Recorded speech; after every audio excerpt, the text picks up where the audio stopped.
Hi everybody, it's Mardi Gras Jambalaya Day, and we are going to cook up a good pot of jambalaya. So I'm going to get this started because I have my pots hot already, and then as I'm cooking I'll give you a little bit of the background. So in this skillet over here, I'm going to put 1.5 pounds of Zummo sausage. And I'm going to tell you about how I did all this. I did a lot of this in the food processor because I didn't have a lot of time this morning to get it put together. So it's about 1.5 pounds of Zummo sausage. I'm using the andouille and I'm using the party time. It's whatever I had in the refrigerator, to be honest. And then this is Ainsworth Tasso. Oh my God, if you haven't had Ainsworth Tasso, you have missed something. So I'm going to use just 1/2 piece of Ainsworth Tasso. So there's a whole piece. Usually 2 pieces come in 1 pack. It is phenomenal. So I'm going to go ahead and put that Ainsworth Tasso in here, and then I'm going to take 1 chicken breast and put that in here. So I'm going to get my meats done separately. What I'm going to do for this Fiesta Jambalaya is get the sauce done. And later on this afternoon, I will combine the rice with the sauce. So I'm going to get this stirring up. I'm going to want to brown that chicken a little bit, get a little brownish color on to the sausage too. Oh my gosh, it smells good. In this pot, I've got a teeny bit, because I'm not using, and you noticed I didn't use oil in the meat. I've got a teeny bit of olive oil. I'm going to go ahead and put 1 full plus about 1/4 of a red onion. And that was chopped up. I used my Cuisinart food processor today to do a lot of the work. Now, I pulsed it, so I didn't chop it up finely. I wanted some texture. You know how I am about texture. So we've got that going, and we're going to cook that a little bit. And I'm going to turn the heat down. There we go. So I also have celery, which I did in the food processor. I used the blade on the celery. I used the blade on the sausage also. So it came out nice and thin with these little discs. The celery came out nice and thin also. Like I said, I didn't have a lot of time this morning, so I wanted to maximize the time that I had, use the processor, and it worked out great. I also have yellow and green bell pepper. The green bell pepper has a distinct flavor, different from the yellow or the red. So I wanted to have some multicolor in there. I used the blade of my food processor, and again, I pulsed it because I did not want to get it too fine. If you leave it on, if you just turn it on and on, it'll liquefy basically. So that's not what we want. So we're going to put the celery and the green bell pepper and the yellow bell pepper in here. And you know I'm not going to add my garlic yet because I always add my garlic a little bit later. So I've got that going. And my sausage is over here with the chicken. And I'm already starting to get a little brownness on some of the meat. And that's going to bring out that flavor. And I'm going to show you how we can glean that flavor from that pot. As I said, it was 1 piece of chicken. And so what I like to do is get my chicken almost frozen, or take a frozen piece of chicken, thaw it out just slightly, and then cut it up. I cube it. And you can see the pieces of chicken, it's easier to cut, much more uniform. So I'm going to get this going, turn up the heat here on these vegetables. I have a can of Rotel. I also have a can of contadina diced. Lots of times I will use fresh tomatoes in this. I just didn't have a lot of fresh tomatoes. A jambalaya is basically what I have, or anything that I have in the refrigerator that I want to throw in here. Mark requested this today, so he's getting it. And we're going to have a nice dinner, maybe with a little glass of wine, maybe red wine, sounds good to me. I'm also going to put shrimp in here. Let me show you what my shrimp are. These are not 2125s, they're a little bit smaller than 2125s. And I am thawing these out right now. I got them at the H-E-B, and we're going to peel them, and we're going to put them in toward the last because I don't want the shrimp to be overcooked. Now, the sausage that I'm using, again, is Zummo's Party Time, and then I'm using 1/2 of one of the andouilles. It's what I had in the freezer today, and so that's what we're using. One of the secrets to some of my cooking is, let's see, where is it? It's the Tones beef base and chicken base. This is a flavor booster, but you must beware, it's got a lot of salt. So if I use this in any of my cooking, I back off on the salt. I would love to be able to make my own stocks all the time. It doesn't happen. So I use this if I want a little boost in flavor. When I taste my food, if it needs a tiny bit of boost of flavor, I'll do that. I also buy a lovely shrimp stock, a shrimp base rather, from Penzeys. Penzeys has the best, it's really a seafood base, and I use it in a lot of my seafood soups. Very, very good stuff. All right, this is coming together over here. The smell is awesome. You know, we got a new dog last week, and they both, as soon as I started putting the meat on the stove, they both ran up to the gate. They know. Chloe and Cece.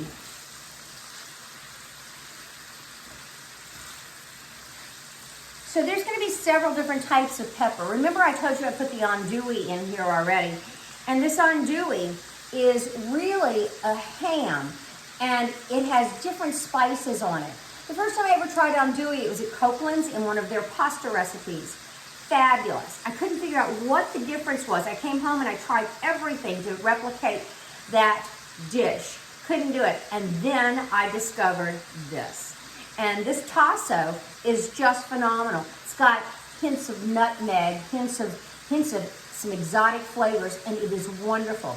You can find Tasso quite a few different places, but the best Tasso I've ever found, of course, is at Ainsworth in Magnolia, Texas. So write to Ainsworth. They may be able to send it to you since it's cured. They may be able to box it up. It is good stuff. So what I want with these vegetables is to soften them up for sure. I may need a little bit more tomato than I have, but we'll see what happens. So back to the base. What I did was do about 2 cups of water with about 1.25 tablespoons of chicken base. I'm using chicken base today because of course, I do have chicken in the recipe. You can use beef though, it's fine. And I put the water in the microwave so it would heat up. That helps to dissolve the base faster. And remember, as I said, you don't want to use too much because it will become overpowering. And that's not what we want. We want a little bit of a flavor boost. So we're getting pretty close to this point here. Let's see how our meat's doing. Gotta be careful with these spoons because if you put them up on the side, you rest them in there, they're sometimes gonna burn. Here we go. So after we remove this meat from this skillet, what we're going to want to do is take some of that stock and then basically get that good stuff. It's called a fond. We're going to get the fond out of that skillet, and we're going to use it in our jambalaya. And as I said, with this jambalaya here, this is going to be the base. It is not going to be the jambalaya because I'm not going to put the rice in it right now. I'm going to do this part, and then I have to go somewhere and then come back. But this is a great recipe if you're having people over for Super Bowl or Mardi Gras in your house after you get your vaccination and wear your masks. This is a perfect recipe. This can feed an army, basically. In fact, it's going to feed us, and then my poor neighbors are always the guinea pigs for what I do. So tonight they will have to be the guinea pigs again. It's their job. What can I say? This looks great. And the smell is phenomenal. All right, so remember I told you the Tasso has spice, it has pepper. The other thing, the Rotel has chilies, diced green chilies. This is the original. And we are going to put black pepper in here too. I was thinking about, I have some nice poblanos. I was thinking about putting a poblano in here or a jalapeno. You can do that. I think we're going to back off a little bit and not go as spicy, but this is still going to have a kick to it, especially when Mark pops that Louisiana hot sauce in there. So, let's see how we're doing. Oh, guys, I wish you could be here to smell it. Emma used to talk about smell-o-vision. It is so good. So, we're going to take our tomatoes. Boom, there goes the Rotel. Boom, there goes the tomatoes. Those are diced tomatoes. You don't want to put big old tomato chunks in there. Going to give that a stir. I'm going to turn down the fire.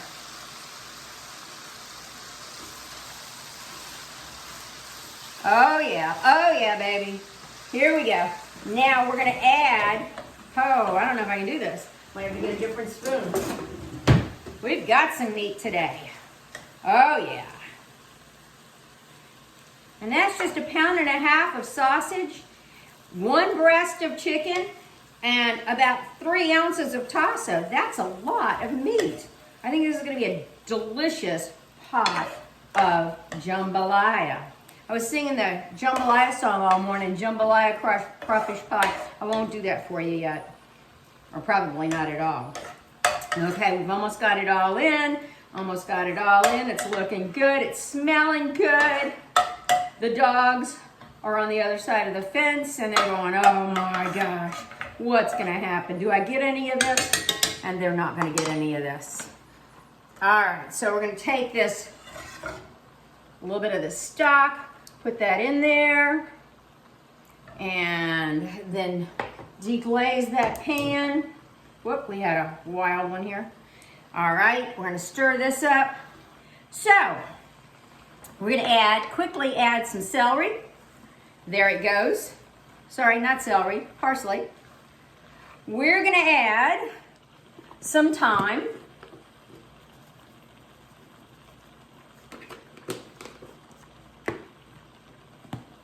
Oregano. Liberally. Italian seasoning.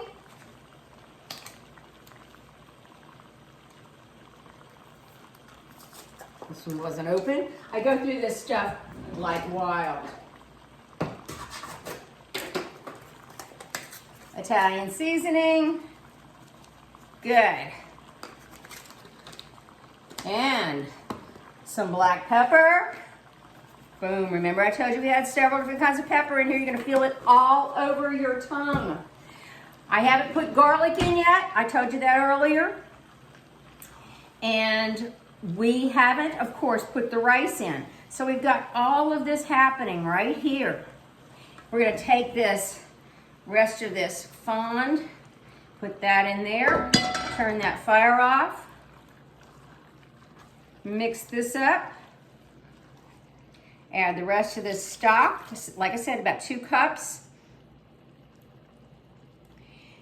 And I am going to add a bay leaf. Well, in fact, 2 bay leaves. And so I'm not going to do that just yet because I'm running out of time on this video. So I'm going to give this a stir, make sure it's on low. It's going to need a little bit more liquid, so I'll have to add a little bit more liquid. I may add some more tomatoes to it. But anyway, that is Mardi Gras Jambalaya. It was quick, it was easy. Using the Cuisinart food processor, you can do your vegetables as long as you don't mush them up. You can pulse them and you're good to go. Anyway, message me if you have any questions. Talk to you later. Bye.